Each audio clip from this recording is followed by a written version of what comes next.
수 마지막 세션입니다. 15번째 비판적 사고 기반 메타인지적 프롬프트 전략. 그 AIDT 심화 연수를 쭉 준비하면서 또 제가 또 확신에 찼던 건 뭐냐면 인지 중심 시대는 갔고 메타인지 중심 시대로 왔구나 였어요. 그다음에 AIDT와 같은 이런 또는 AI 코스웨어를 활용한다고 했을 때 학생들에 대한 메타인지 능력 강화뿐만 아니라 우리 선생님들에게도 이 이 능력이 매우 필요한, 예. 왜냐하면 AI와 파트너십을 갖고 협력 관계를 구축하고 그다음에 그 디지털 교육 환경 또는 그 교육 혁신을 위한 환경을 구축하는 이 과정은 내가 교육에 대해서 어떻게 생각하고 있고 학생의 정체성, 교사의 정체성 또는 전문성 이런 것들에 대해서 어떻게 생각하고 있느냐를 알고 있는 것이 매우 중요합니다.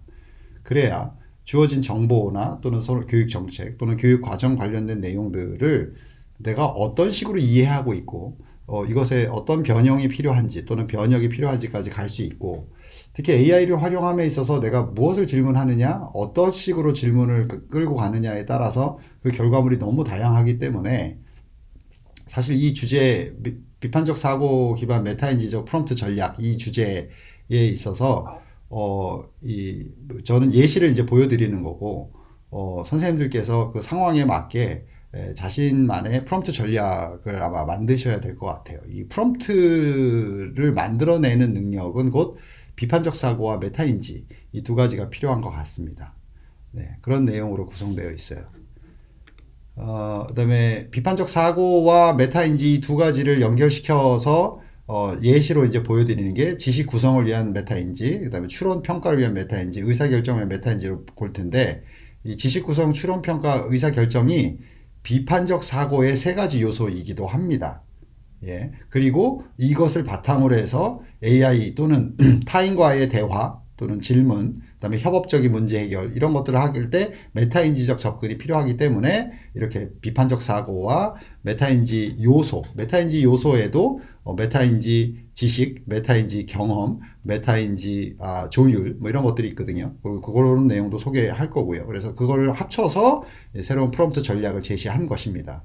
선생님이 처한 교육 환경에 맞게, 그다음에 학습자 데이터와 학습 데이터에 근거하고 교육 목표에 맞춰서 아마 프롬프트를 구성하는 역량을 갖추신다면 AI를 10분 좋은 교육을 하는데 활용할 수 있을 것이라 기대합니다.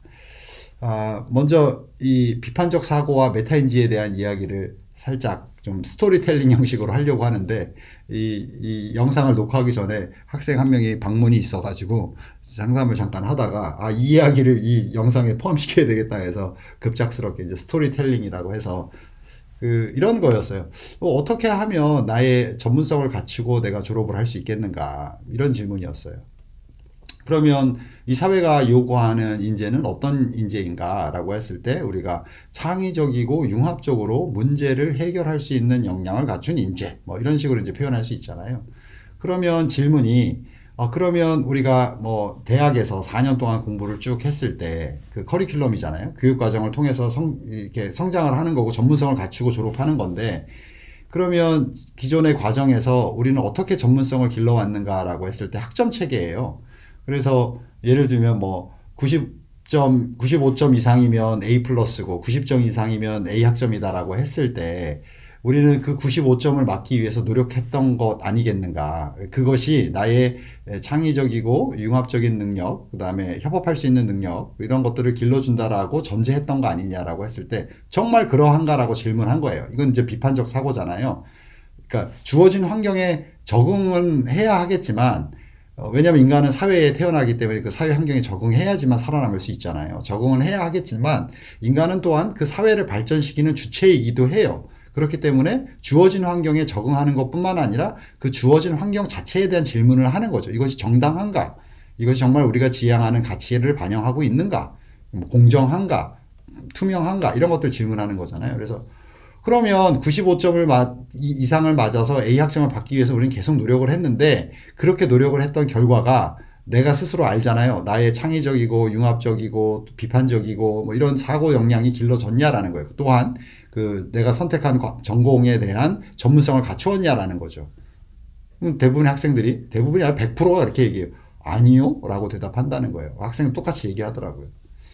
그죠? 우리는 주어진 것에만 노력해. 그리고 이 학점을 95점이라고 하는 점수를 받기 위해서 노력했을 때 대부분의 과목에서 프로젝트를 수행하기보다는 어떤 결과물, 특히 이제 시험을 봐가지고 점수화된 걸 가지고 이 학점 체계를 따랐다는 거죠. 그러면 우리가 연구해야 될 대상은 학점 체계인 거죠. 그러면 예를 들면 어떤 뭐 지식의 이해 정도, 지식의 습득과 이해 정도를 평가한 점수 체계가 있고 그것도 일정 정도 필요하니까. 근데 그거를 100%로 놓지 말고 30%로 놓고 나머지 70%를 뭐 협업의 정도라든가 이해한 개념을 생활에 적용하고 이해 관계자들에게 어떤 식으로 도움을 줬는지 프로젝트형으로 하고 그거를 한 40% 놓고 또 한 30%는 내가 협업을 하면서 어떤 식의 문제 해결 전략을 가지고 갈등과 긴장을 해결했고 서로 성장하는 형태로 갔는가 이런 식으로 또 한 30%를 배정한다면 학점 체계가 바뀌는 거잖아요. 그렇죠? 예. 여기서 이제 비판적 사고를 통해서 내가 기존에 있는 학점 체계에 나를 맞추려고 노력했는데 그 결과가 21세기가 요구하는 인재상이 갖춰야 될 역량을 기르는 것이 아니었다라면 곤란하잖아요. 그렇기 때문에 교육 과정이 100% 완벽하면 좋겠으나 이 시대를 반영하는 속도도 느리고 서서히 바뀌니 나는 이 학점 체계가 나에게 채워주는 나의 역량은 제한적이고 내가 더 성장해야 되는 어떤 그런 역량들을 채울 수 있는 다른 방식을 모색해야 되는 거잖아요. 대표적인 게 이제 동아리 활동입니다. 동아리 활동을 통해서 그 교육 과정이 채워지지 못하는 역량을 내가 개발할 수 있도록 하고, 그 다음에, 특히 이제 우리 아까 4학년 학생하고 얘기하는 거였는데, 4학년 올라가는.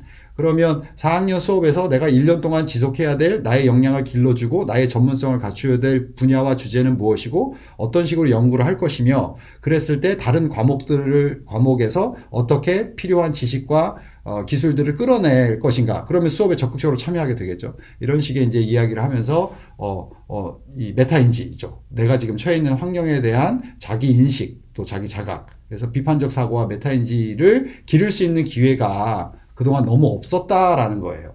그래서 그것을 기르기 위한 노력을 우리가, 그러니까 이 교육 과정이 그걸 딱 해주면 너무 좋은데, 평가 체계가 그걸 해주면 너무 좋은데, 그렇지 못하니, 그거를 바꾸기 위해서 개인적으로 노력하겠다라고 하는 거는 개인의 결단이고, 그리고 내가 지금 처한 상황에서 내가 나의 역량, 나의 성장을 위해서 내가 노력해야 될 것은 그런 식으로, 나의, 연구 전략, 나의 역량 성장 전략, 이런 식으로 해서 하면 좋겠다라고 얘기를 했더니, 이해된다, 이제. 어떻게 공부해야 될지 알 것 같다. 이런 얘기를 하고 이제 갔어요. 이 얘기가, 이 학점 체계가 갖고 있는 평가를 말하는 거예요. 평가 체계가, 우리가 필요로 하는 그런 역량을 길러주는 방향으로 설계되어 있지 않다면, 그것에 대해서 생각할 수 있는 능력이 비판적 사고이고, 그 상황에서 나는 어떻게 할 것인가에 대한 고민, 나의 전략을 짜는 것이 바로 메타인지다. 그래서 비판적 사고와 메타인지가 너무나도 필요로 한 시대에 살고 있다, 우리는. 그죠? 이해되셨죠? 다른 영상에서 뭐 유사한 얘기들을 많이 했으니까, 이 정도로 해서 넘어갈게요. 그래서 비판적 사고 기반 메타인지적 프롬프트 전략을 했을 때 기본적인 배경 내용은 이렇습니다. 일반적으로 비판적으로 설계된 학습 활동은 학생들이 주제에 대해서 개념적, 이론적 참여 단계에서 참여할 수 있도록 하는 반면에 챗GPT는 학생들이 비판적 사고 기술을 사용해서 주제에 대한 메타인지적 지식과 경험을 명확하게 하기 위해서 구체적인 질문을 하지 않는다면, 그죠? 질문을 던지고 답을 얻으면 대부분 학생들이 그 챗GPT가 막 너무나 많은 양의 질문을 답을 주잖아요. 그러면 거기에 이제 압도당해가지고 뭘 어떻게 해야 될지 모르는 이런 상황이 발생하는 거죠. 무기력해지죠. AI 앞에서. 이 단계, 그러니까 개념적이고 이론적으로 참여할 수 있는 이 과정을 챗GPT는 제공하지 않아요. 그러니까 우리가 메타인지와 비판적 사고와 메타인지가 중요하다고 하는 건 이 AI를 이런 나의 역량을 기르는 방식으로 활용하기 위해서는 내 스스로 비판적 사고와 메타인지 역량을 갖추어야 되는데 그 비판적 사고와 메타인지 역량을 기를 수 있는 학습 경험을 우리 학교에서 제공해줘야 되지 않겠는가. 그래서 우리는 메타인지 시대에 살고 있다. 메타인지 중심의 교육이 필요하다라고 제가 강조하는 것입니다. 비판적 사고의 필수 구성 요소는 우리 자신의 생각을 평가하기 위한 메타인지적 프로세스이기도 해요. 그러니까 비판적 사고와 메타인지가 분리되어 있는 게 아니다. 동전의 양면 같은 거다라고 강조하는 것이고요. 이를 통해서 우리는 생각의 결과를 평가하고 학습 경험에서 통찰력을 얻을 수 있는 것이죠. 챗GPT를 사용하면 자신의 관점에서 정보를 종합하는 능력 등의 비판적 사고 능력을 촉진할 수 있어요. 그러니까 어떻게 사용하냐의 문제인 거죠. 그래서 프롬프트 전략이 필요한 거고요. 사회 문제를 논할 때 챗GPT를 사용하면 학생들은 구체적인 질문을 하고 출처를 확인하는 것 등의 중요성을 배우기도 해요. 비판적으로 생각할 수 있도록 되는 거죠. 이런 전략을 우리가 알려줘야 되겠죠. 이렇게 했을 때. 많은 연구에서 챗GPT가 학생들 비판적 사고를 향상시키는데 사용될 수 있다고 시사하고 있습니다. 그래서 논의는 학생들에게 실질적인 전략을 제시하기보다는, 그런데 이렇게 챗GPT가 이런 효용성이 있다, 유용성이 있다라고 강조하지 그 실질적인 전략이 뭐냐라는 부분에 있어서는 교수 학습법적 접근이 좀 많이 부족한 것 같아요. 다른 이제 연구에서 주로 정보를 검색하기 위해서 챗GPT에 의존하기보다 분석 능력을 강화하기 위해서 사실을 확인하고 챗GPT로 하여금 복잡한 개념을 종합하는 이런 과정을 거치면 학생들이 역량이 길러지겠죠. 근데 여전히 문제가 남죠. 그걸 어떻게 해야 되냐 이 질문이에요. 그래서 제가 얻은 답이 비판적 사고를 기반해서 메타인지적 프롬프트 전략을 짜는 것이다. 그걸 학생들에게 다시 과제를 줄 수 있어요. 기본 틀은 우리가 제공하고요. 누구를 대상으로 하느냐라는 것을 강조하는 것도 매우 효과적인 전략이 되겠죠. 그 다음에 챗GPT 대답에 대해서 제한을 설정하는 방식도 있어요. 이건 익히 알고 계시죠? 특정한 100단어 이내로 얘기를 해줘라. 누구의 관점에서 재해석해달라. 이런 식으로 우리가 요청할 수가 있죠. 이런 좀 단순한 전략, 프롬프트 전략을 제시하는 연구가 있고요. 학생들이 여러 출처를 탐색하고 정보를 검색하는 과정, 그 다음에 사실을 교차 확인함으로써 하게 하도록 우리가 지도를 하는 것이고, 그러면 학생들의 메타인지 능력에 저해되지 않으면서도, 그러니까 메타인지 능력을 활용하면서도 챗GPT의 잠재력을 또 끌어내서 비판적 사고 환경을 조성할 수 있겠죠. 비판적 사고 교육 환경을 또는 학습 환경을 조성할 수 있을 거예요. 아직은 좀 막연합니다. 챗GPT의 사용은 학습자의 인지 능력을 대체하는 것으로 간주되어서는 안 돼요. 그래서 그냥 질문 던지고 답 얻어내는 방식이요. 인지 능력을 대처한다. 이게 아닌 거죠. 그래서 AI를 대화나 협업의 파트너로서 보는 게 중요하고, 더 확장시켜서는 네트워크로서 AI를 이해하는 것이 중요하다라고 이전 세션에서 말씀을 드렸어요. 학습자가 메타인지 발달을 지원하는데 사용하는 방식으로 챗GPT를 사용해야 교육적 효과가 훨씬 좋다라고 말합니다. 그렇지 않으면 오히려 비판적 사고 능력이 감소하고 기억력이 저하되는 이러한 병폐라고 그러면 안 되겠죠. 단점이 있다. 이렇게 지적한 연구도 있더라고요. 자, 메타인지에 대해서 이미 다 알고 계신가요? 플라벨이 처음이죠. 교육학에서 이제 메타인지를 체계화시켜서 제시를 했고, 이걸 바탕으로 해서 기존 이제 지금까지의 메타인지, 교육학 분야에서 메타인지에 대한 이야기들을 많이 하고 있어요. 처음 버전이 이거예요. 그림 보시면 메타 커그니티브 너리지, 메타인지 지식, 메타 커그니티브 익스피리언스 경험, 그 다음에 목표, goals, 그 다음에 액션스, 행동, 행위, 이런 걸로 구성되어 있다라고 이걸 가지고 이제 그러면 사람들과 어떻게 상호작용해야 되는가, persons, 그 다음에 어떤 전략을 가지고 문제를 해결해야 되는가, strategies, 전략, 그 다음에 과제에 대한 이해, 이게 이제 메타인지 지식에 해당되는 거고요. 자기의 경험을 통해서 이 지식들을 어떻게 활용할 것이며, 그걸 통해서 어떻게 목표를 이루고 어떤 전략을 짤 것인가, 액션, 어떤 행동을 할 것인가, 이렇게 구성되어 있다고 처음에 1976년에 제안하고, 이걸 구체화시켜서 1979년에 이렇게 메타인지 요소를 플라벨이 이제 제시를 했었습니다.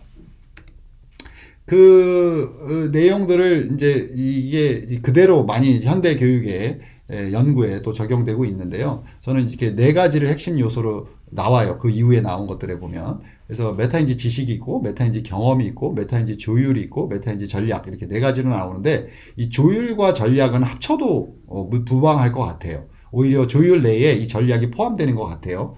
자, 메타인지 지식은 자신에 대한 믿음이에요. 자기가 어떤 식으로 생각하고 타인들은 어떤 식의 사고 과정을 갖고 있고, 그다음에 그 성취를 위한 인지적 과정. 여기서 이제 인지 능력을 쓰니까 여기서는 판단해야 되고, 여기서는 분석해야 되고, 여기서는 심지어 암기해야 하고, 이런 식의 결정을 내리는 것이 메타인지 지식인 거예요. 그다음에 자신이나 타인이 지닌 모든 정보나 리소스, 과제 관리들에 대한 어떤 그런 정보에 대한 이해, 과제에 대한 이해, 이렇게 구성되어 있다고요. 그러니까 사람, 전략, 과제, 이게 메타인지 지식을 말하는 것이고요.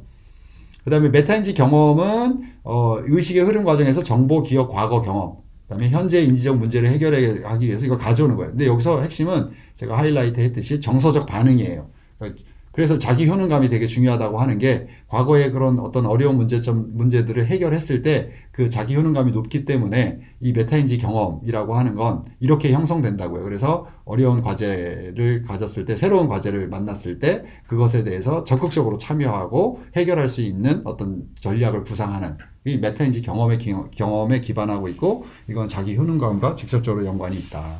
그 다음 메타인지 조율이 세 번째 메타인지 요소인데요. 인지 조율로서 자신의 사고나 학습을 조절하는 데 도움이 되는 것으로 계획하고 모니터링하고 평가하는 거예요.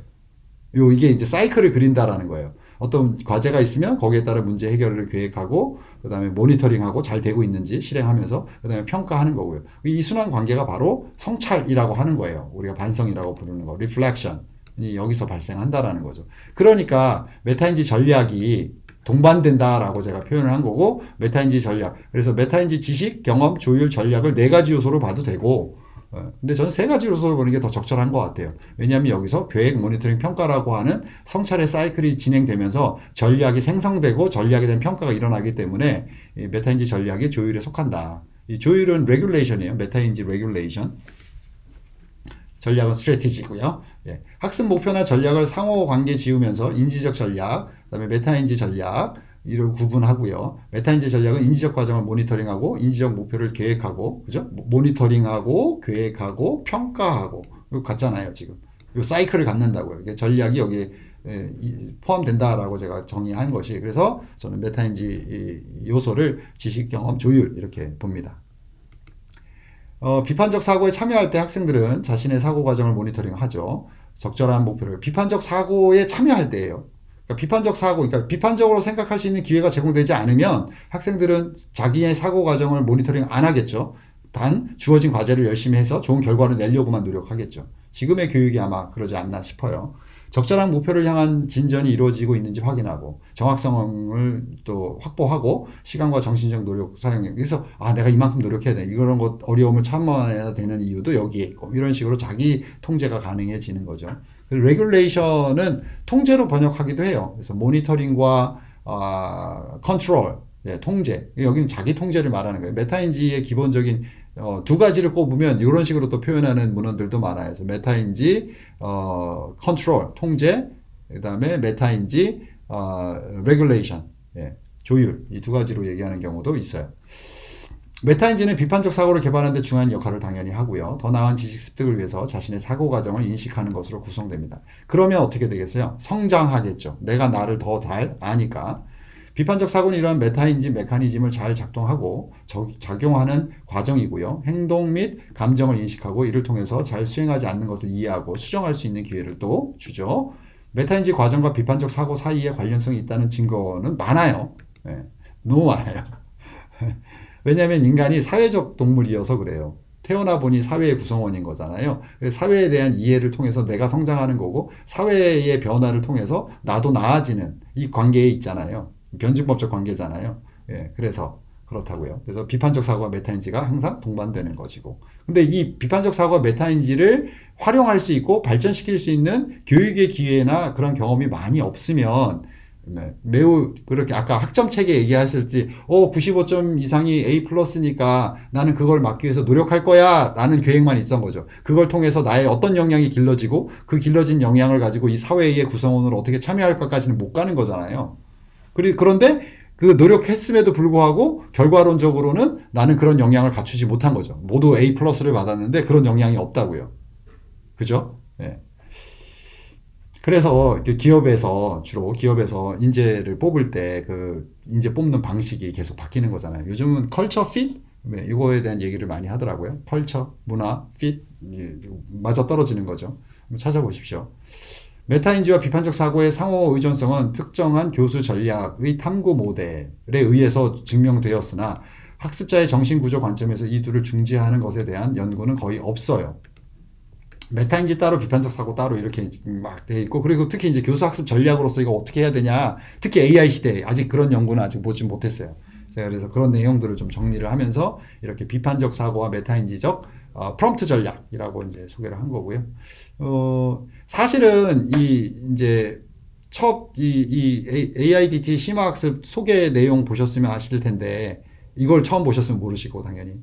이 내용을 다 텍스트로 제가 써놨다고 했잖아요. 근데 이 주제예요. 이 강좌 15, 15번째 강좌, 비판적 메타인지적 프롬프트 전략. 이 부분은 사실은 이 파워포인트에 지금 나와 있는 내용은 제가 써놓은 거에 일부만 반영해요. 너무 길어가지고, 그리고 너무 복잡해가지고, 여기서는 좀 간단하게, 관심 있는 분들은 본 텍스트를 좀 읽어보시면 제가 마인드풀니스, 마음 챙김, 마음 채움, 이런 용어들도 가져다가 이제 쭉 설명을 하고 있어요. 한번 보시면 좋을 것 같고, 요거는 이제 그림으로 표현한 거예요. 그러니까 우리가 페다고지적으로 학생의 성장에 개입을 하는데, 보시면 자기인식이라는 주관적 자기가 존재하죠. 그 다음에 사회 속의 개인이니까 객관적 자기도 존재해요. 그 안에는 갭이 존재해요, 반드시. 그러니까 사회가 바라보는 나와 내가 바라보는 나 사이의 갭은 반드시 존재하고요. 그죠? 그 다음에 그러다 보니 이 사이에 내적 자기와 외적 자기로 구분이 되는 것 같아요. 그래서 이 내적 자기는 내가 나를 바라보는 능력이어서 메타인지고, 외적 자기는 사회에 놓여 있는 나, 그 다음에 내가 바라보는 사회, 이런 것들을 보는 거니까 외적 자기여서 비판적 사고가 작동하는 것 같아요. 그래서 비판적 사고와 메타인지가 상호작용을 하고 있고, 그것은 자기가 인식하는 자기 자신과 주관적 자기와 객관적 자기의 발달. 이 전체가 제가 볼 때는 이 메타인지 시대에 교사가 페다고지, 그러니까 교수 학습 방법론적으로 개입해 들어가는 어떤 그런 그림이 아니겠는가? 뇌가 엄청나게 크죠. 인류는 계속 성장하고 있어요. 기존의 메타인지 이해나 과제나 문제에 관련된 자기인식, 인지기술의 사용에 초점을 두고 있는 방식이죠. 기존의 비판적 사고는 사회 변화에만 초점을 두는 경향이 있어요. 메타인지와 좀 분리시켜서.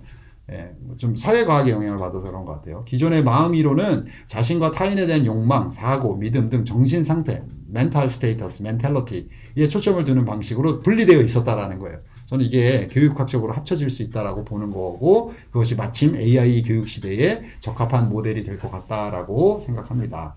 AI반 교육 환경에서는 새로운 협업 대상의 출현을 위해서 정의를 하자면, 인간은 강화된 자기인식을 요구해요. 또는 강화된 메타인지를 요구한다, 이렇게 보시면 되겠고요. 사실 협업 학습에서도 마찬가지지만, 인지중심 교육은 문제 해결이나 프로젝트 수행에 초점을 두고 있지, 개인과 그룹의 동시 성장만 좀 등한시 해왔잖아요. 이 능력이 성장하는 것이 메타인지 중심 교육이다. 인지, 사회, 정서, 행동, 또는 우리 2022 개정 교육 과정에서 지식이해, 과정계는 같이 태도로 말하고 있죠. 교육의 세 영역이요. 인지, 사회, 정서, 행동이요. 에 대한 통합적인 접근을 기반에 두고 수업, 평가, 설계가 요구되어지는데, 그 학습자의 우리가 교육적으로 개입하는 것은 이런 식의 관계가 아니겠는가라고 정리를 좀 해봤습니다. 자, 요거는 이제 최근에 나와 있는 메타인지 요소인데, 아까 플라벨이 했던 거랑 거의 유사하죠. 보면 knowledge, experience, skills and strategy. 여긴 전략을 넣었죠. 저는 regulation, 이것이 세 번째 요소라고 보는 거고요. 여기 있네요. 말씀드렸던 모니터링하고 컨트롤에서 시작한다라고 이렇게 구성되어 있고, 각각의 이제 구성 요소들에 대해서 이제 체계화시켜서, 요거는 논증적 글쓰기에 있어서 메타인지가 어떻게 구성되어 있고, 이걸 통해서 비판적 사고 역량이 어떻게 길러지는가에 대한 것을 시각화시킨 연구예요. 2022년에 실행되었고요. 이거를 가지고 이제 외국어를 배울 때 어떤 식으로 챗GPT를 활용할 때 나의 비판적 사고 능력을 기를 수 있고, 그럼으로써 논리적 글쓰기의 역량이 향상되는가라는 연구를 우리 학부 학생들하고 작년에 진행을 했었습니다. 자, 비판적 사고에 대해서도 좀 이해를 해야 되는데, 비판적 사고의 중요성은 많이 강조하고는 있지만, 그래서 비판적 사고를 어떻게 평가할 거야? 이 지점이 좀 어려운 지점이었죠. 근데 마침 여기 에이서의 크리티컬 띵킹 프레임워크라는 게 2022년에 호주 교육연구소에서 나왔어요. 그래서 비판적 사고를 평가할 수 있는 프레임워크인 거예요, 이게. 그래서 세 가닥으로 되어 있다. knowledge, 지식의 생성, 지식의 생산, 그다음에 evaluating reasoning, 그다음에 평가하고 추론하는 거, 추론에 대한 평가죠. 추론에 대한 평가. 그다음에 결정하는 거, decision making. 이 세 영역으로 나눠지고 9개의 구성 요소를 가져요. 이게 이제 비판적 사고라고요. 이게 이 9가지가. 그래서 이거에 근거해서 이제 프롬프트를 짜 본 거예요. 첫 번째는 아까 메타인지 세 가지 구성 요소를 제가 말씀을 드렸고, 그 세 가지 구성 요소가 지식, 경험, 조율 이렇게 나누고요. 그 다음에 9가지 비판적 사고를 평가할 수 있는 9가지 영역, 이렇게 또 첫 번째 지식 구성을 위한 메타인지 프롬프트, 그 다음에 추론 평가를 위한 메타인지 프롬프트, 그 다음에 세 번째 의사결정을 위한 메타인지 프롬프트 이렇게 있어요. 그러면 우리가 기본적으로 굉장히 많은 질문들을 갖고 있는 거죠. 뭔가 질문을 하고 어떤 답을 유도하거나 어떤 문제를 해결하는 가운데 챗GPT를 활용할 때 이러한 것들을 가지고 이렇게 한번 물어보고 저렇게 한번 물어보고 경험적인 차원에서 뭐 메타인지 지식 차원에서 또 정보를 구별하는 관점에서 이렇게 다 접근이 가능하지 않겠는가 했어요. 이거는 어디에 적용을 해봤냐면 그 고등학생들과 함께하는 동아리 학술 동아리 활동에서 학생들이 아이디어를 더 개발할 때 챗GPT를 활용하는 법을 알려줄 기회가 있었는데 그때 만든 거예요, 사실은. 작년이죠. 2023-4년이죠. 그래서 했더니 이걸 뭐 다 적용한다는 차원이 아니라 뭔가에 대해서 우리가 이해를 할 때 이렇게 다양하게 질문해서 풍부하게 우리가 문제점을 파악하고 새로운 아이디어를 만들어낼 수 있는 거구나. 그래서 이게 나름 효과적이었다. 그래서 올해도 유사한 프로젝트를 제가 하는데 이걸 더 체계화시켜서 한번 우리 학생들과 한번 해보려고 해요. 그래서 지역에서 발생한 문제점을 글로벌 시각 관점에서 그러니까 지역민을 위한 것이 지역민을 위할 뿐만 아니라 지역을 위할 뿐만 아니라 글로벌 관점에서도 이 지금 우리가 지역에서 발견한 문제를 해결함으로써 그 문제 해결의 결과가 지역민뿐만 아니라 우리 인류에게도 도움이 되는 방향으로 해서 이렇게 승화시키는 방향으로 하는 건데 그 글로컬 교육이라고 해요. 글로벌 플러스 로컬. 뭐 거기에 적용했던 겁니다. 그래서 뭐 지식의 격차 식별하기 위해서 주제에 대해서 내가 알고 있는 내용을 내가 어떻게 알 수 있냐 이런 질문을 던지는 거예요. 메타인지적 질문을. 뭐 엉뚱한 대답을 할 수도 있어요. 물론 챗GPT가. 근데 이런 질문을 던지는 것 자체가 내가 나에 대한 메타인지 능력을 키우는 것이어서 도움이 되는 것 같고요. 정보 구별에서는 정보를 분류하는 범주는 뭐냐 또는 기준은 뭐냐 정보를 뭘 기준으로 분류해야 되는가가 중요한 거죠. 옳고 그름만 가지고는 효과적이지 않죠. 패턴의 식별이나 연결에서는 논증을 형성하는 패턴이나 연결은 무엇인가라고 질문할 수 있죠. 우리가 챗GPT에 문서를 탑재해 가거나 아니면 우리가 갖고 있는 과제에 대한 설명을 입력을 하고 여기서 논증을 형성하는 패턴이 뭐냐 이렇게 물어볼 수가 있겠죠. 그 다음에 비판적 사고에서 이제 논리적 영역, 가정과 식별, 여기서 가정은 assumption, 그러니까 전제하고 있는 것이 무엇이냐. 그 다음에 그 이유가 뭐냐, 동기가 뭐냐라고 식별하는 거고, 그 다음에 주장을 정당화시키는 어떤 이런 영역이 있어요. 그래서 내가 설득력 있게 나의 논리를 만들어내야 되겠죠. 그래서 경험 부분은 주장을 정당화하려면 어떤 추론 구조를 적용해야 되나요? 뭐 예시를 통해서 우리가 이해할 수도 있을 거고요. 가정에 도전하거나 지지하는 방법은 무엇이냐? 도전 또는 지지가 효과적인지 어떻게 알 수 있냐? 내가 그냥 믿으면 되는 거냐? 이런 질문들을 할 수 있고. 그다음에 논증을 형성하는 데서 어떤 추론 유형으로 사용되는가? 요거는 이제 지침이고 아마 실제 상황을 하나 예시를 들어서 아마 하면 더 좋을 것 같기는 하네요. 고려해 볼게요. 그다음에 마지막으로 의사결정이나 메타인지 프롬프트는 의사결정 식별 기준인데 기준이 적절한지 여부를 어떻게 정당화시킬 수 있냐? 내가 지금 세운 이 기준이 적절한지 아닌지. 그 다음에 뭐 이러한 옵션을 생성하는 기본 이론은 또 뭐냐? 이게 뭐 근거에서 만들어진 거냐? 그죠? 선택한 테스트나 모니터링, 실험을 할 때 어떤 위험성이 있느냐? 미리 알 수 있는 방법은 없겠는가? 어떻게 대처해야 되는가? 이런 것들을 종합적으로 볼 수 있잖아요. 그러면 정말 자기 주도 학습, 자기가 주도하는 프로젝트를 수행하는 형식으로 해서 21세기가 필요로 하는 역량을 기를 수 있도록 그 글로컬 문제 해결이라고 부르는 그 프로젝트를 제가 수행하고 있는데, 이걸 적용하고 있습니다. 이걸 기준으로 해서 저도 학생들과 소통할 때 질문을 하는 거죠. 그 아이디어에 대해서. 자, 결론으로 넘어갈게요. AI는 계속 발전하고 있습니다. AI는 완성된 게 아니에요. 계속 발전하고 있어요. 특히 이 새로운 개념이 이건데, 인과 AI, 코우절, 원인과 결과예요. 원인과 결과 AI 시장이 굉장히 확대되고 있어요. 지금 우리가 접하고 있는 AI는 패턴이나 상관관계를 학습해서 정보를 식별하는 능력을 갖고 있어요. 인과관계까지는 아직 아니라고 합니다. 그래서 코젤러티, 인과관계를 밝히는데 중점을 둔 AI 모델인데 이 성장에 대한 이제 예측인 거예요. 어마어마하게 빠르게 성장하고 있다라는 거고요. 그래서 인과 AI는 데이터 간의 원인과 결과를 파악하고 예측하는 데 초점을 두는 거죠. 그래서 최근에는, 아주 최근 뉴스, 이제 지난주인데, 지금 저는 3월 19일입니다. 예, 지난주에 그 논문에 대한 검토하는 것을 전문가들이 그동안 해왔는데 그 역할을 AI가 대처하는 방안으로 해서 지금 활용하고 있는 보고들이 나오고 있더라고요. 이렇게 인과관계를 파악하는 형식으로 해서 예측하고 거기에 초점을 둔 인과 AI 쪽으로 변화하고 있는 것은 분명한 것 같습니다.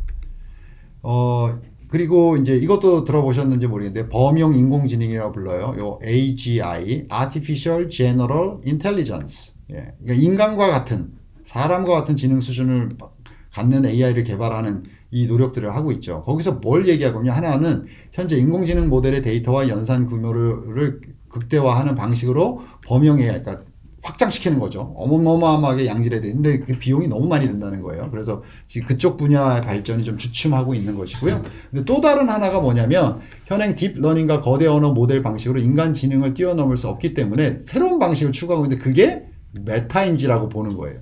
기존의 AI 개발에 있어서 그 알고리즘이나 구조가 인간의 메타인지 구조를 반영한 형태가 아니었다는 거죠. 인지 구조만 반영했다라는 거예요. 그러면 메타인지가 맞지 않겠느냐라고 제가 생각을 하고 메타인지 교육 시대라고 막 주장을 했는데 찾아보니까 빌 게이츠가 이미 이 얘기를 했더라고요. 예, 컴퓨팅 강화 전략에 한계가 있다. AI 돌파는 바로 메타인지다 이렇게 얘기해요. 그래서 결론, 상관관계뿐만 아니라 인과관계 및 연상관계, 어소시에이션 제가 추가한 건데 인과관계뿐만 아니라 연상관계, 이 관계성에 대해서 더 집중하는 거죠. 인지작용을 컨트롤하는 메타인지 작용, 그러니까 메타인지가 인지작용을 컨트롤하는 거예요. 근데 우리가 메타인지 능력을 키우는 교육의 기회가 많이 없다 보니까 주어진 것을 성실하게 하는 인지작동만 했던 거죠. 예. 그래서 이 인지를 작동하는 건, 이건 당연히 해야 돼. 선생님이 시키니까 해야 돼. 제가 한국에 와서 많이 느꼈던 건 뭐냐면 어떤 나의 주장을 할 때 그 근거를 사람에 두는 경우가 많더라고요. 그러니까 선생님이 얘기해 주신 거야. 예, 뭐 언론에서 나온 거야. 이런 식으로 근거의 신빙성을 제시하는 경우가 많은데 이거는 메타인지를 작동시킨 게 아니죠. 그게 맞다라는 사회 분위기 속에서 우리가 인지작용만 했던 거니까. 교수 학습법적 개발과 활용, 그 다음에 통합 전략이 필요하겠죠. 따라서 AI 시대 교육이 가치를 창출하고 긴장과 갈등을 조정하며 사회적 책무성을 실천하는 그걸 우리가 변혁적 페다고지라고 불러요. 그죠? 예, 전환 페다고지라고 번역해서 부르기도 하고요. 트랜스포머티브 페다고지. 21세기 교육에 필요한 페다고지는 이 트랜스포머티브 페다고지. 이게 뭐냐면 개인과 사회의 동시 변화를 말하는 거예요. 그렇지 않으면 인류가 직면한 문제를 해결할 수 없기 때문에. 그래서 이거는 이제 국제교육기구에서 유네스코나 뭐 유럽연합이나 OECD에서도 역시 트랜스포머티브 페다고지를 강조하고 있습니다. 예, 이렇게 해서 비판적 사고 기반 메타인지적 프롬프트 전략에 대해서 알아봤는데요. 예, 제가 알려드린 이렇게 메타인지와 구성 요소와 비판적 사고의 구성 요소들을 조합해서 그다음에 내가 지금 직면하고 있는 상황에 대한 파악을 통해서 나만의 프롬프트 전략을 만들어 놓으면 교사로서 업무를 수행하는 데 있어서 매우 유용할 것 같고요. 그다음에 특히 학생들에게 21세기 교육을 위한 수업과 평가 설계에 있어서 매우 유용하게 사용이 될 것 같고, AIDT가 제공하는 서비스나 기능에 한계가 있을 거예요. 그것에 대한 뭐 불만도 있겠지만, 그것을 보완하는 형태로 한다면 보다 효과적인 교육이 가능하지 않겠나 이렇게 생각을 합니다. 예, 의견이나 질문 있으면 메일 주시면 되겠습니다. 고맙습니다.